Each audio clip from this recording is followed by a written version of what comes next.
Hey y'all, Dr.Trehunna. So have you ever noticed once you start a new lifestyle or a new diet regimen, you never have as much energy as you're accustomed to?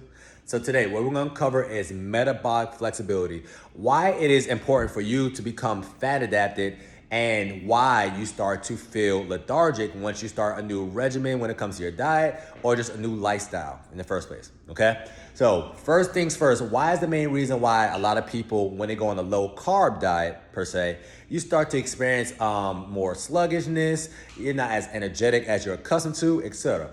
The main reason why is because your glucose levels are not stable. It's that simple. You're starting to experience some hypoglycemic instances. And the main reason why that is the case is because your body is not fat adapted, okay? So when you actually start a diet, right? And when you're not fat adapted or you're not metabolically flexible, your body is dependent on you to keep its blood glucose levels regulated. So ironically, when you're working out and you feel like, oh, I need some carbs to have a good workout, right? 9 times out of 10, it's not the carbs, which is what's keeping you a good workout. It's the fact that your glucose levels are stabilized. That's what's gonna go ahead and make sure you have a great workout, right? But when you start a low carb regimen or you're trying to change your life for the better, what's happening now is your body's accustomed to receiving this amount of energy, and now you're giving it this amount of energy, right? And because you're giving your body this amount of energy, it has to adapt to a different source of fuel, all right? So when you give your body a lot of carbs, or you're somebody who's been on a higher carb regimen for X amount of years, let's say for all your entire life, especially if you're American, then your body's insulin is allowing your body to help keep in as much sodium as possible. And as you already know, sodium is an electrolyte. Your cells actually need sodium to create about 30% of the energy that you use daily, okay? And your electrolytes are sodium, potassium, magnesium, calcium, phosphate, etc., chloride, whatever the case may be. Your body needs these things. But when you get on a low carb diet, right, you're not excreting as much insulin. And because you're not excreting as much insulin, your sodium and electrolyte levels deplete. And the main reason why is because insulin naturally tells the kidneys to hold on to sodium. So less insulin, less sodium. Less sodium, less electrolytes. That's why you're starting to feel lethargic on a low carb diet. That's why you're starting to feel hangry. That's why you're starting to feel irritable, because your body's like, bro, you usually give me this and we're anticipating this, especially if you're doing a whole lot of movement. You're not providing me with my regular thing that I go ahead and keep you upright with. So we're gonna go ahead and make you feel tired so you can stop doing the activity that's making us be depleted of electrolytes and making our glucose levels go down, okay? Because you already know, if you're somebody who's very active, right, your glucose oxidation levels go up when you're working out, because you are doing something that requires a lot more glucose to be in the system, right? But if you become metabolically flexible, which means what? Fat adapted, your glucose levels stay stabilized no matter what you do.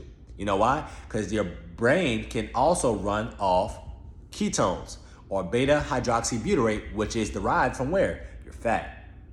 All right, but you are somebody, or 9 times out of 10, majority of Americans are not metabolically flexible. That's why we see a lot of cases of insulin resistance being in America, because we are so glucose dependent. We are sugar dependent. So just like an alcoholic, right? Nobody woke up and became an alcoholic overnight, right? An alcoholic, if they go a good amount of time without alcohol, they start to experience withdrawals. But here's the thing. They had to get their body to that point where their body start relying on alcohol, because you've been doing it for X amount of time. Same thing applies with sugar, except what? A lot of people don't view sugar in the same light as alcohol, even though sugar is probably one of the main things that kill people off. Sugar itself, right? And they also hide in sugar. They hide in sugar in glucose, and they hide in sugar in carbs. A lot of people don't know that carbs and sugar breaks down the exact same way in the human body. The human body cannot tell the difference. So if you see a product that says, oh, no sugar added, 9 times out of 10 to say no sugar added is because we threw in so much sugar already in the first place. We don't gotta add no extra sugar. It's in the carb section. You just don't know that, you know? So because you're so sugar or glucose dependent, now once you start to stop giving your body as much glucose as you usually do, now you start to experience some form of withdrawals. See how that works? So that's why you're starting to feel a little bit lethargic, because your body's expecting one thing and you're doing a totally different action that you taught it for 20 plus years to anticipate.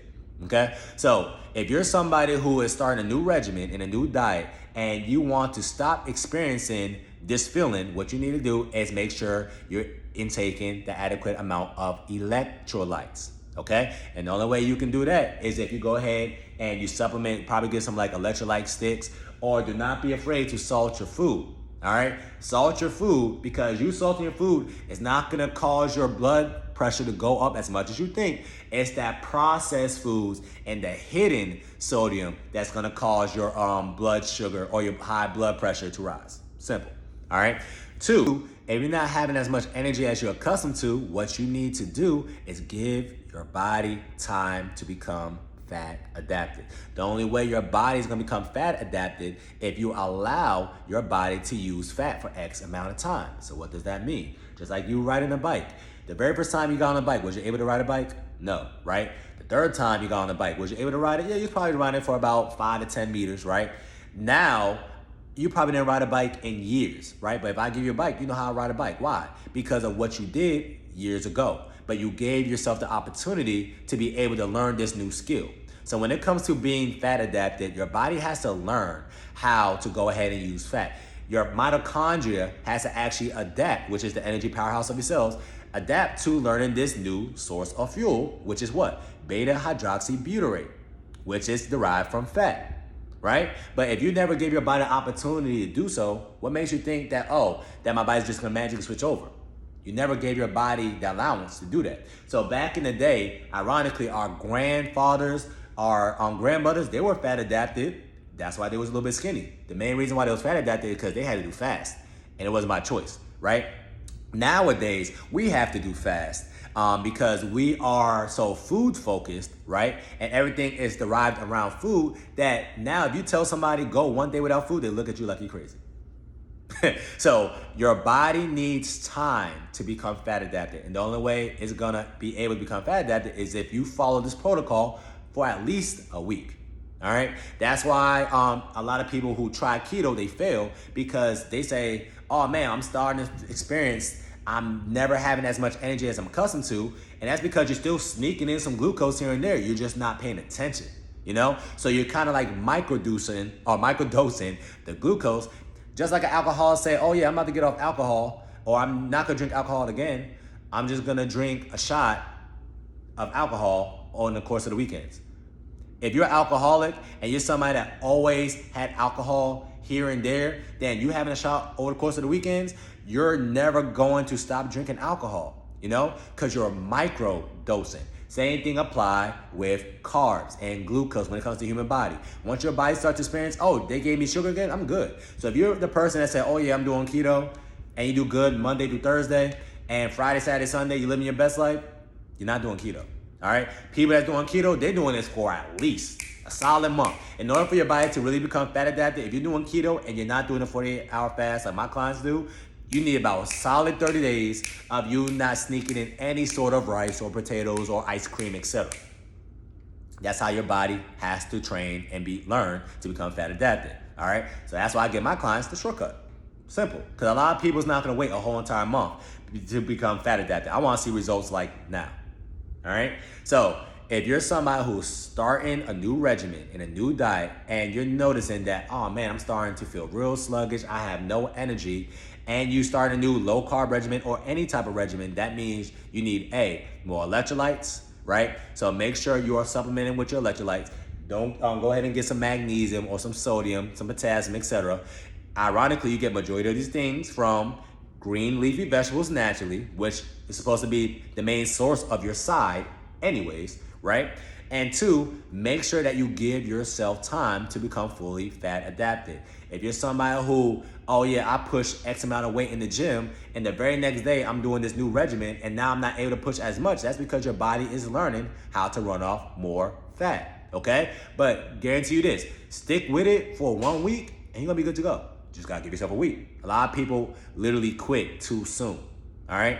So hopefully y'all learned something today. I'm gonna guarantee you this. If you're an athlete or you're somebody that just want to live longer, your body needs to become metabolically flexible. Your body should not be just glucose dependent. That's why a lot of people nowadays is type 2 diabetic. Why? That means that your body is so glucose dependent now, right? And you gave your body so much glucose that we don't even want to use this energy anymore. So in order for you to override what you're going through, you got to give your body another source of energy, and that's going to come from ketones or body fat. All right. Hopefully y'all learned something today. That's your reset tip of the day. It's going to help you stay snatched all the time. Know the summertime. Stick with it, and I'll guarantee you that that's going to be one of the best decisions you ever did in your entire life. Cool? Talk to you soon.